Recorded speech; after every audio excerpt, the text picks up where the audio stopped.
বদলে যাচ্ছে দেশের অন্যতম প্রাচীন জেলা পাবনা শহরের সড়ক অবকাঠামো। প্রায় দ্বিগুণ প্রশস্ত হচ্ছে শহরের প্রাণকেন্দ্র আব্দুল হামিদ সড়ক সহ প্রায় 8.25 কিলোমিটার রাস্তা। গড়ে উঠবে প্রশস্ত ফুটপাত সহ উন্নত পয়ঃনিষ্কাশন ব্যবস্থা।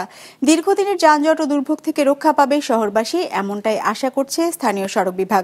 প্রতিনিধি শহীদুল ইসলামকে সাথে নিয়ে উৎপল মির্জা রিপোর্ট।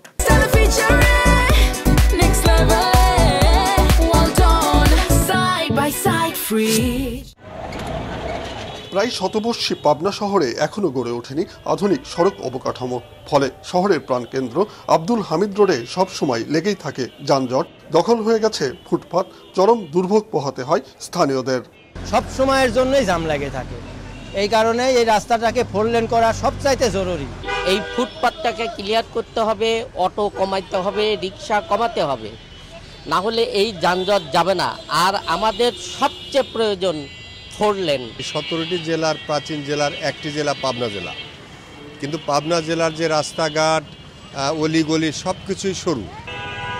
দীর্ঘদিনের দুর্ভোগ নিরসনে এবার এ সড়ক 2 লেন সহ প্রায় 50 ফুট প্রশস্ত করার পরিকল্পনা নিয়েছে স্থানীয় সড়ক ও জনপথ বিভাগ। মাঝখানে থাকবে 5 ফুট ডিভাইডার, যেখানে সৃজন করা হবে মনোরম বাগান।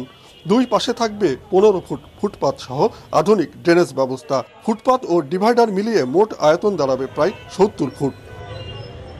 দীর্ঘ প্রায় 3 যুগ আগে সড়কটি 4 লেন করার পরিকল্পনা নেওয়া হলেও নানা সংকটে তা সম্ভব হয়নি। বারবার সিদ্ধান্ত পরিবর্তনের কারণে এবারও আস্থা রাখতে পারছেন না স্থানীয়রা। শ্রেণীর লোকজন আসে এখানে রাস্তা মাফামাফি করে। আমার জীবনেই আমি 8-10 বার দেখেছি। জিজ্ঞেস করলে বলে রাস্তা বড় হবে, কিন্তু আদতেও আমরা সেই বড় দেখতে পেলাম না। যত কুচক্রি মহল আসুক আর যে ষড়যন্ত্রই হোক, সকল ষড়যন্ত্র উপেক্ষা করে এই পাবনা শহরের হামিদ রোডটা 4 লেন বাস্তবায়ন করা এখন জরুরি ব্যাপার।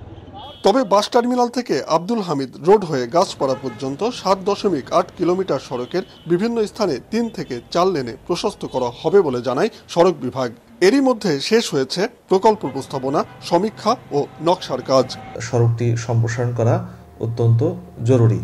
ইতিমধ্যে সড়ক পরিবহন ও মহাসড়ক বিভাগ এবং সড়ক ও জনপথ অধিদপ্তরের ঊর্ধ্বতন কর্মকর্তাগণ উক্ত সড়কটি ভিজিট করেছেন এবং প্রয়োজনীয় সড়ক সম্প্রসারণ এবং প্রশস্তকরণের জন্য নির্দেশনা প্রদান করেছেন।